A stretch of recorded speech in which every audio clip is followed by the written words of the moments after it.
Hi, I'm Dr. Ramani Durvasula, and today I'll be talking about my new book, Should I Stay or Should I Go? Surviving a Relationship with a Narcissist.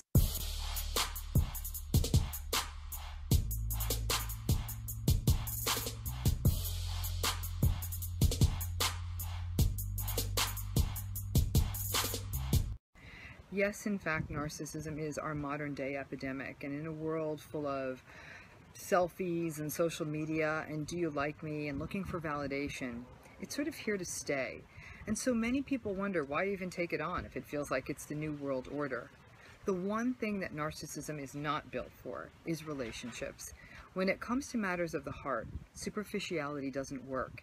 And lots of people who enter these relationships get wrecked. They fall for the charisma and the charm and then find out that the steady diet of empty calories isn't working for them. Okay, hi everyone. Welcome again to AuthorStory. I'm Alexander Lim, your host. For this episode, we're talking to Dr. Ramani Durvasula, a clinical psychologist and media commentator who focuses on the authentic nature of psychological issues of food, love, and lust. She's also the author of Should I Stay or Should I Go? And for those who have been following AuthorStory regularly, Ramani's name might sound familiar to you. And you would be right, since it's her second interview with us. The first one being last May 20, I believe. So, Ramani, welcome again to AuthorStory. It's great to have you with us again. Thanks. It's so good to be back. Thank you again.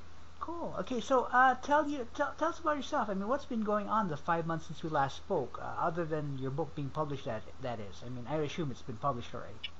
Yeah, in the last 5 months since we spoke, a lot has happened. Obviously, all the finishing touches on the book, and it actually releases on November 24th. So we're on the corner. Yeah, and you can pre-order it on Amazon now. But bringing a book to its finish line it's almost like a marathon that's 6 miles longer than you think. So basically, you get to the 26th mile, and somebody says, you got another 5 miles to go. So that's obviously been very, very demanding. And actually, I just finished voicing the audio book a couple of weeks ago. So that will release also probably closer to December. So it's been a lot of work in that space. And then obviously my ongoing work with teaching, research, working in the media, and my own private practice. So, and of course, being a mother. So there's a lot. I wear a lot of hats. All right, cool. And you seem pretty happy with it. I mean, busy but happy. Busy but happy. Yeah, I mean, it is such a privilege, and I think that's where the written word is so powerful. It is such a privilege to have a message and be able to put that down and share it with the world. So although I'm too busy, I do have to say I recognize a privilege that it is to be able to have that opportunity to share your thoughts, your opinions, your feelings, and your message with the world. Cool. Oh, great. So for the benefit of those among our listeners who haven't listened to our May interview, would you mind giving a summary of what the book is all about? Yeah, my new book called Should I Stay or Should I Go? Surviving a Relationship with a Narcissist. It takes on this entire complex landscape of narcissism. And these are relationships that cause a lot of grief for a lot of people. And basically, you're in a relationship with somebody who's really not there and is often criticizing you. And many people in these relationships feel like they're not enough. This is a book that helps people understand these relationships, but also gives them some very real and honest strategies for how to manage them. Right, okay. So essentially, this book is like for a general audience. It's not an academic book. No, not at all. It's very much for a general audience, which also for me as an academic is an interesting exercise in writing. You know, I am writing to people who I have to sort of bring them back to all what these concepts are about. And again, it's cool. It's fun because I really enjoy. It's like working with my undergraduates. They come into my classrooms. They're learning. That's why they're there. So that's often been my best preparation. But it is really for anybody who's been in a relationship with a so-called narcissist, or really somebody who criticizes, neglects, or is just downright mean to you. All right, okay. So can you just define for us what narcissism is in the context of this book? Yeah, I mean, in this book, and not even just in the context of this book, just in general, narcissist is a person who lacks empathy, who is very entitled, who is very grandiose, who is arrogant, who really doesn't care about the feelings of others, and always puts themselves first. They're very careless. They do things that are hurtful on a regular basis, and it seems that they do not learn from them. They just keep doing them over and over and over again. Right. And I hate to say it, but we are living in a culture where this is becoming more and more common, where a lot of people measure themselves by validation, by social media likes. And so they literally throw themselves into the world, not to be part of the world, not to connect with other people, but to get validation. That's no way to run a relationship. Right, okay. So this is really about the relationship between narcissist and a non-narcissist. Yeah, I mean, I think, because I think if two narcissists are together, they just fight a lot, but I don't know that they would necessarily feel that they need this book. But and keep in mind too, the narcissist is usually the most charming person in the room, and that's why they often get the girl, so to speak. You know, a lot of people say if they're such rotten creatures, why are they even in relationships? I'd say they're more likely to get into relationships than the average bear, because they are so charming, and they're often very seductive. So they get, like I said, they get the girl, and then by the time the girl realizes what's going on, it's often too late. Right, okay. So just for the benefit of our listeners, would you have any like brief signposts of how they could recognize a narcissist? Yeah, I mean, there's so many, and that's what the beauty of the book. I mean, honestly, I provide 30 characteristics of narcissists. Okay. I provide red flags for every one of them. But some examples would be, even early in the relationship, it feels like they're never listening. So they may tell you in detail about their wonderful or arduous or just challenging day, and when it's your turn to talk, they start yawning, or they start looking at their phone, or they start looking away. So they're only distracted when the conversation's not about them. Right. They get angry very quickly. So you'll be having a conversation, they don't like what's going, they'll get very rageful, or they even drive angry or something like that. They're very quick to get angry. They're very entitled. I'll often say early in a relationship, look for how they treat people, like, for example, service workers, a waiter, or a person who may be helping you park your car, or a flight attendant, or a person at a hotel desk. Watch how they treat those people. And if they behave like a child having a temper tantrum when they don't get their way, honestly, that's a good time to turn around and leave, because it's a temper tantrum is already unappealing enough in a child. In an adult, it's grotesque. Right. So these are the things that sometimes people say, oh, it made me a little uncomfortable, but I figured it would work its way out. Right. There's some things that don't work themselves out. If it doesn't feel good, it's not good. Okay, I got that. Cool. So you mentioned in our previous interview that the medical community this might be a controversial book as far as the medical community is concerned. And I'm sure there are advanced copies already out there that maybe other doctors have read and stuff like that. What's the reaction to that so far? You know, initially it's been mixed. I have to say the people I probably most admire in the field are the ones who are saying you're calling it out real. You know, I think that listen, psychologists are, ideally, we are agents of change, right? You know, we're trying to get people to their better selves. I think, sadly, though, some conditions like narcissism limit how far that better self can go.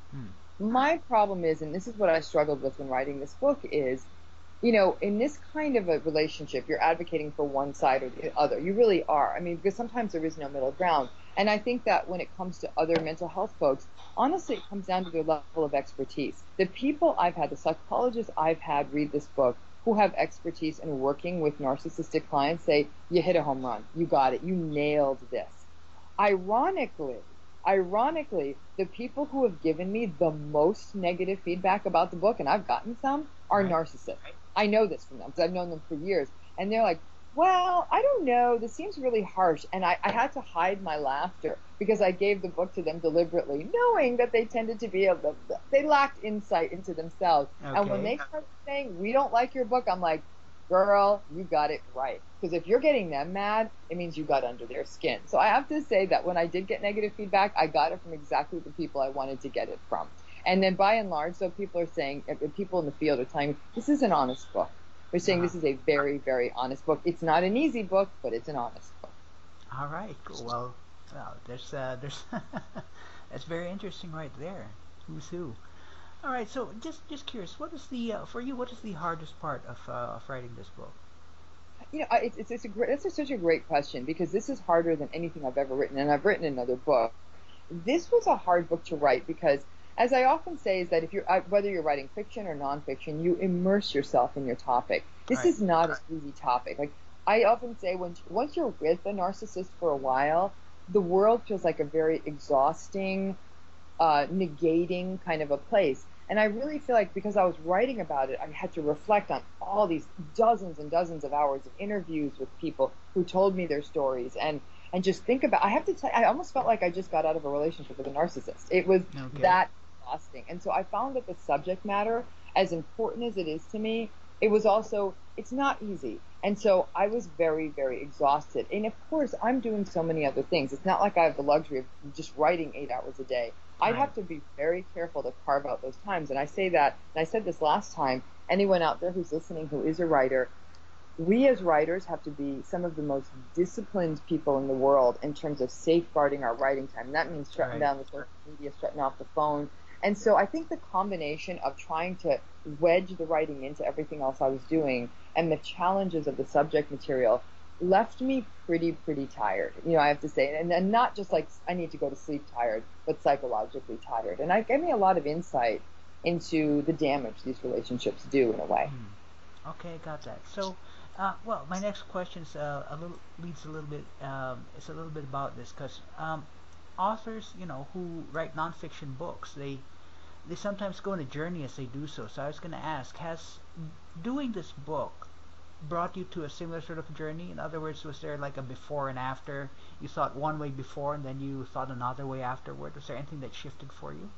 It's you asked the best questions, by the way. It's such a great question because I totally agree with you that in nonfiction, you do go on a journey. I think obviously in fiction too. I think in all writing, but writing of this magnitude, you do go on a journey. And I have to say I was changed and in a direction I did not anticipate. For as infuriating and angering and upsetting as people who are narcissistic and these relationships can be. And it's not just with an intimate partner, even though that's what this book is largely about. It can be a coworker, it could be a friend, it could be a family member.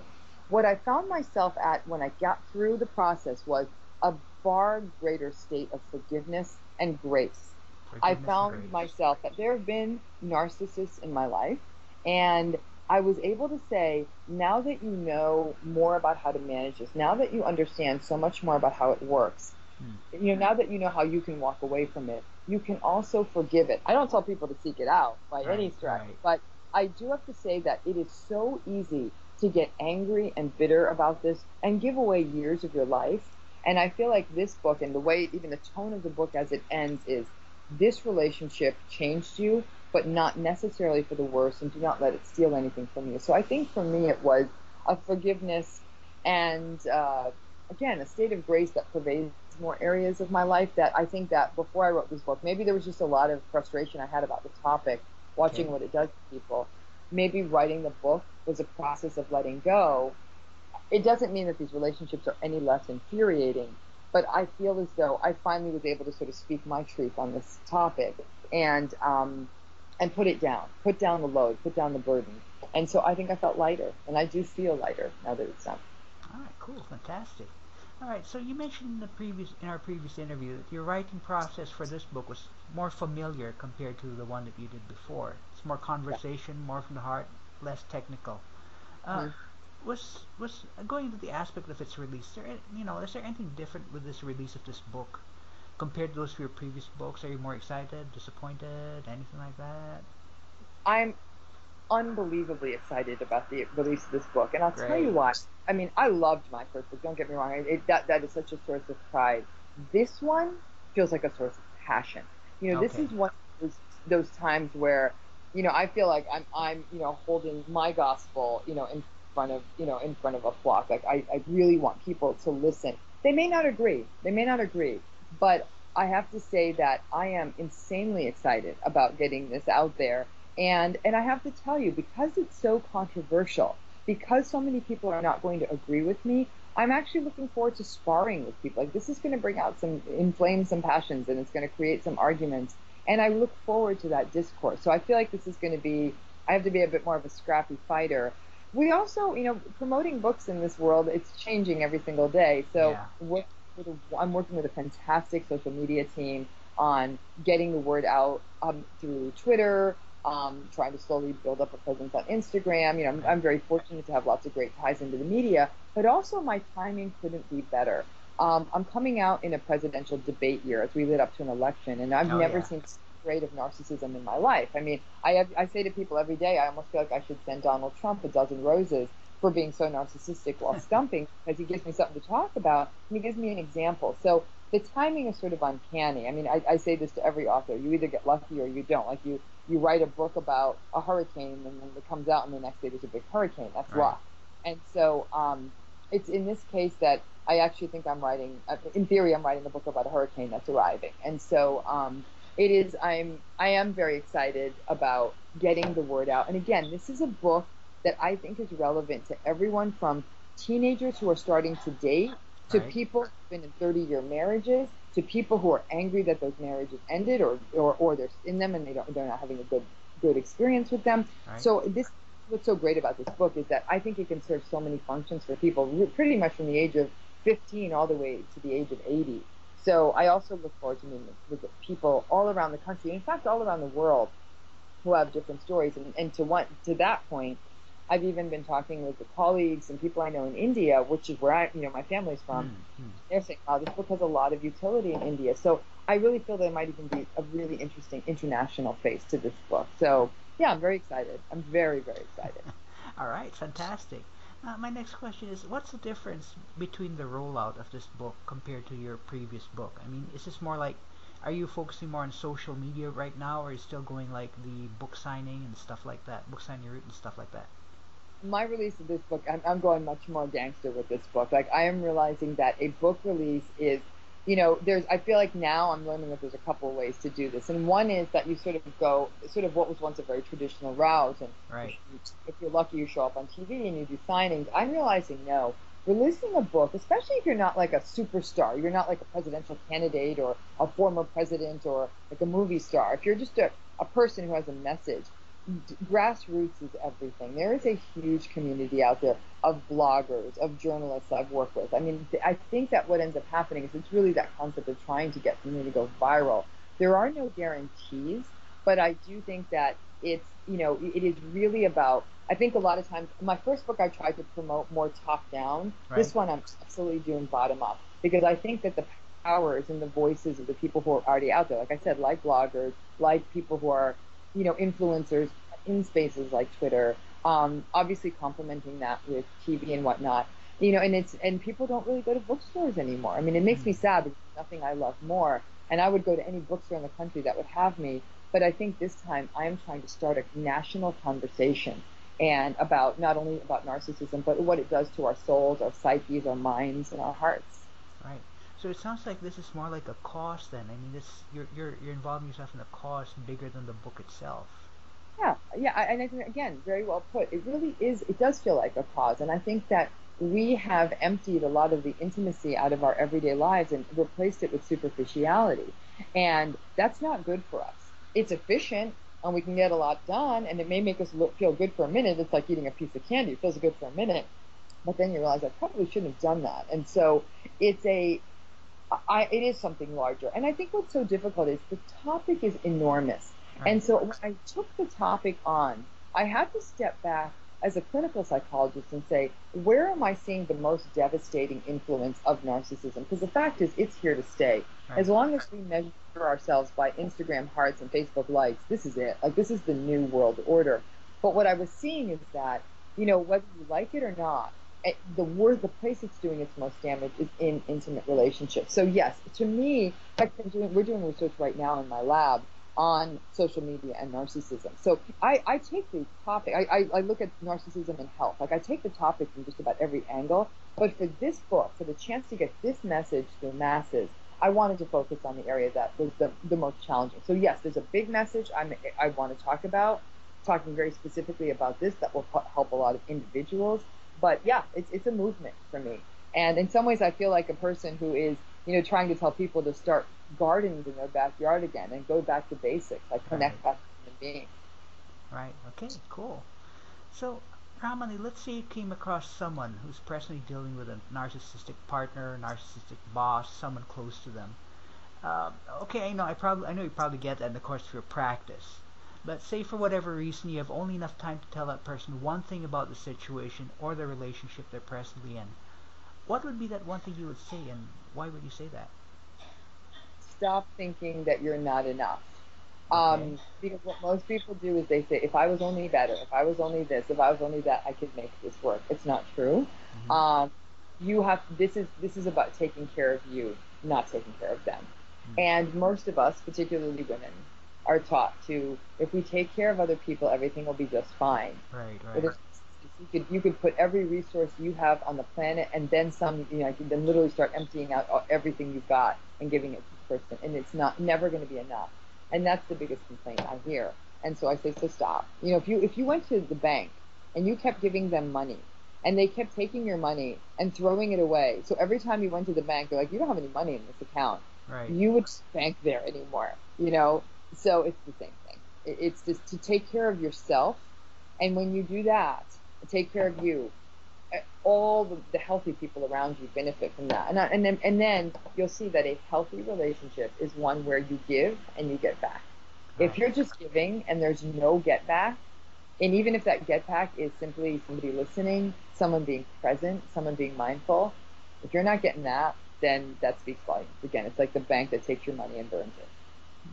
Okay, interesting. And definitely that that visualization, the bank visualization, I'm sure it'll hit home with people. And honestly, I'm really glad you put it as a question of, because the book doesn't take this on, but I always welcome the opportunity to talk about it.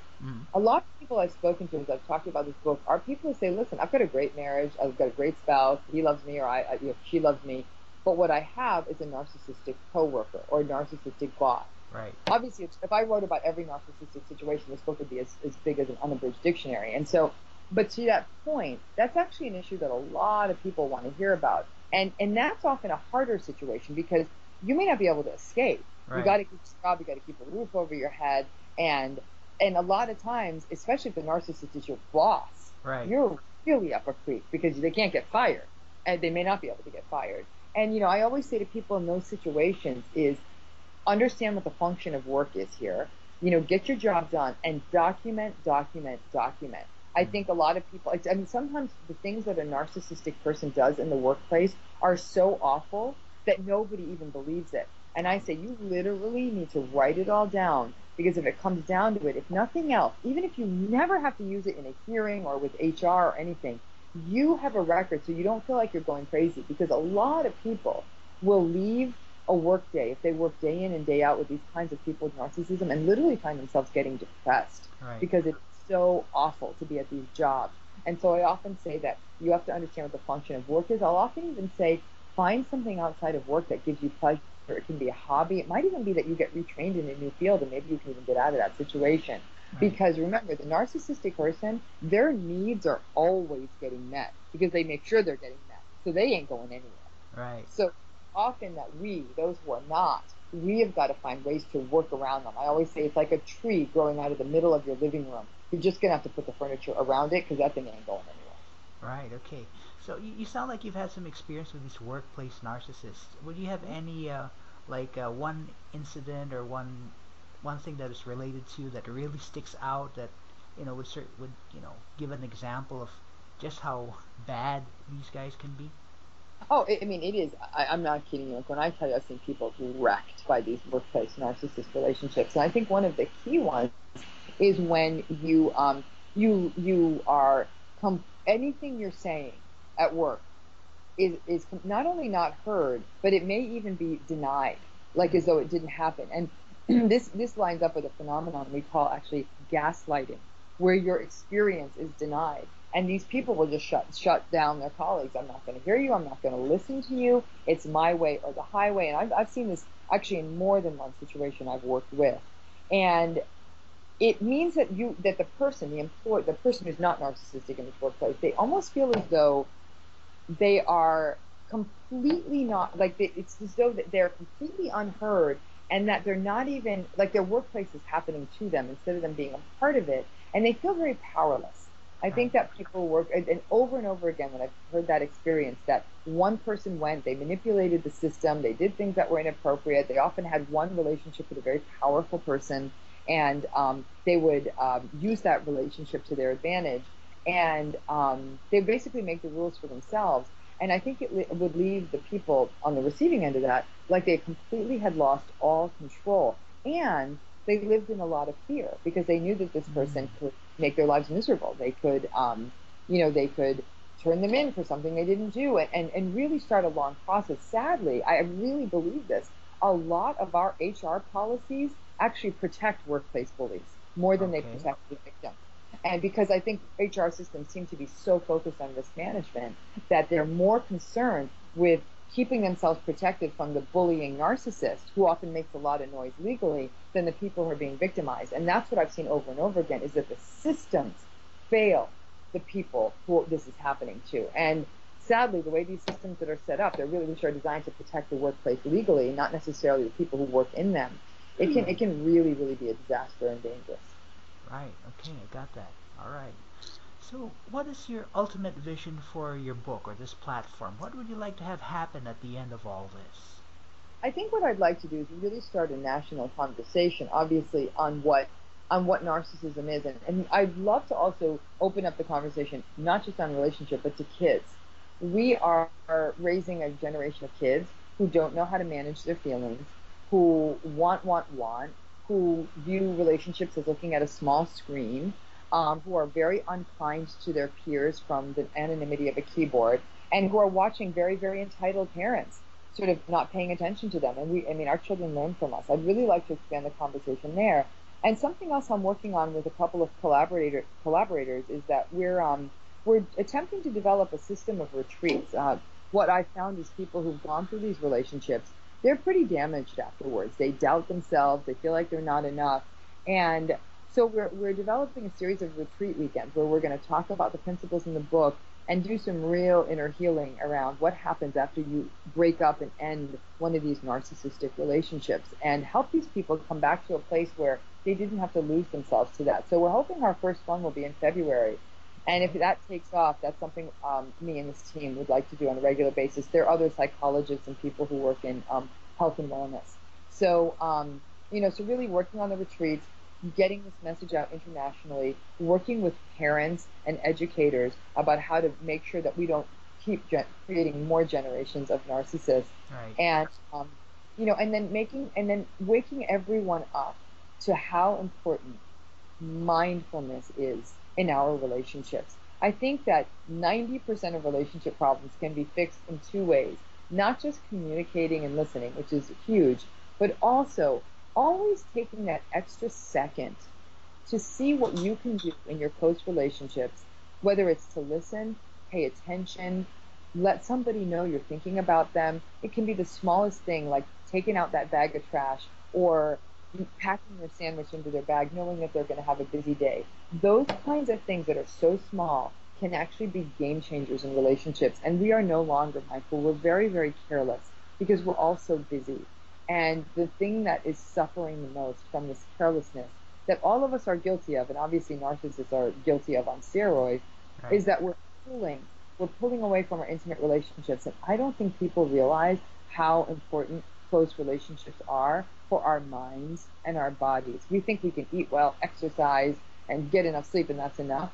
I would argue that having healthy relationships may be important, more important than all of those things for maintaining both your physical and your mental health. All right. Cool. All right. Very interesting. Very interesting right there. It's a big vision, I must say. It's a big vision. It's a massive vision. Massive vision. And I have to say, this is the time of life I want to do it. I think I've lived long enough at this point. I've been married, I've been divorced, I'm a mom, I'm a sister, I'm a friend, I'm a professor. In wearing all these hats for so many years and having been through so many different experiences, I think I'm now, from a much more informed space, also able to hear other people's stories, meet them where they're at, and always bring them back to how important the fundamentals are in terms of our hearts and our minds and our bodies. And I had to grow up to be able to be the keeper and the deliverer of that message. And so now I take that responsibility very seriously. Okay, cool. So are there any other stories or topics that you are thinking of exploring in the future as an author? Yeah, it's funny you ask that. I mean, of course, it sort of never ends for me. And I have to say, a lot of people have been saying, we'd love to see you write that book more in that parenting space. How do we stop creating another generation of this? And so that's definitely something I'm open to.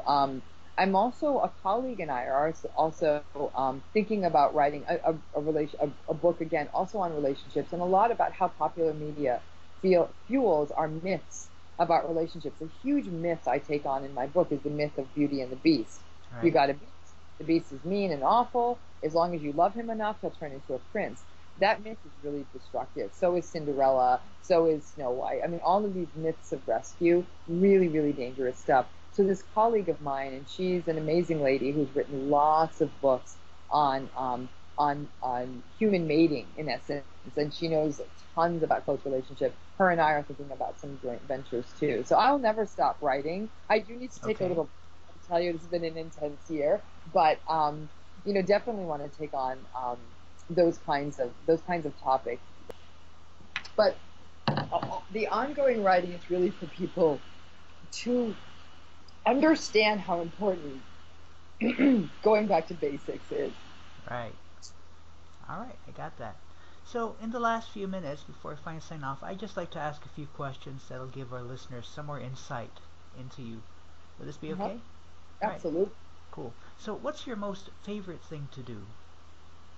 On a day like today, I'm going to say sleep, but that's not true. My favorite thing.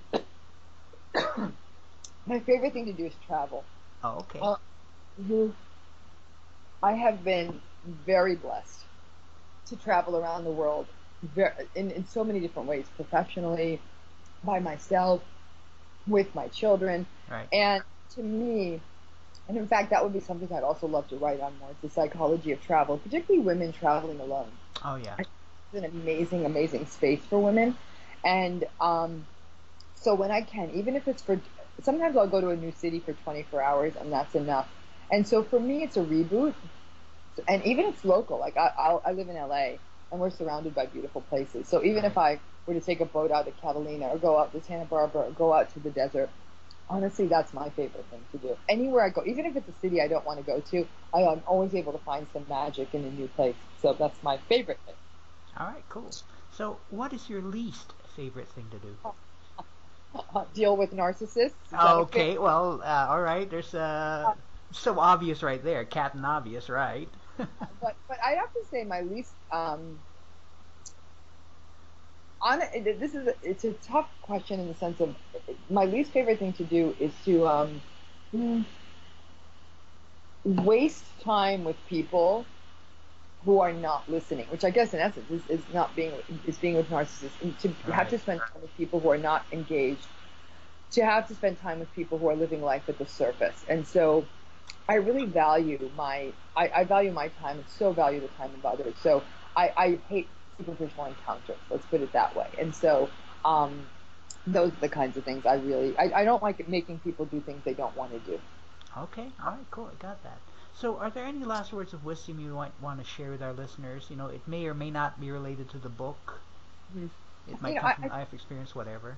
Yeah, I have to say after this experience of writing the second book, and I think I said this to you in the first interview, I remember being young, like 7, 8, 9 years old, and thinking I would love to write a book, and that felt impossible. Right. And then, writing a book is like climbing a mountain. Ultimately, it's really putting one foot in front of the other, and then before you know it, you're at or maybe it takes longer than you think, you're at a summit.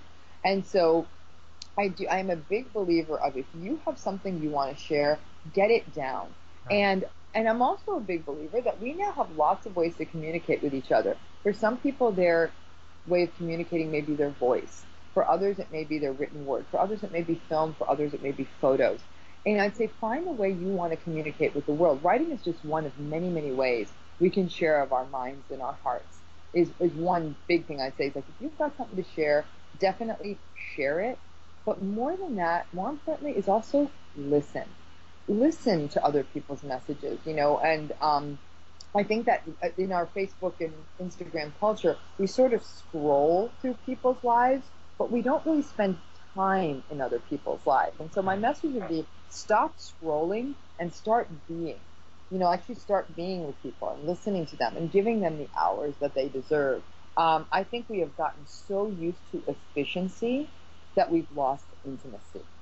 And I don't think efficiency and intimacy really go well together. So I'd really like people to sort of be a little more inefficient and be a bit more connected. All right, cool. I got that.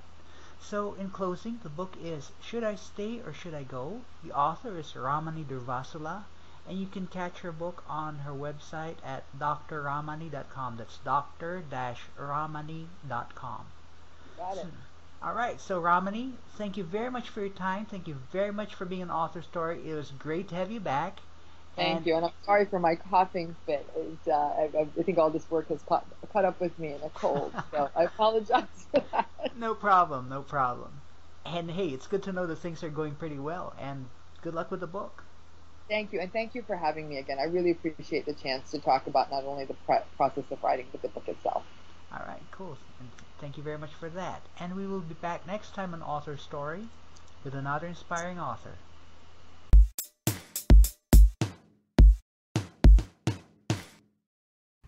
It's my hope that the words inside my book will provide some guidance and some strategies for people who find themselves in these relationships, and hopefully help them address those troubling thoughts and ideas that somehow you're not enough. You're more than enough, and it's my hope that Should I Stay or Should I Go will be a wake-up call, as well as a survival manual that will help you weather this storm, get through it, and also survive with grace. Enjoy.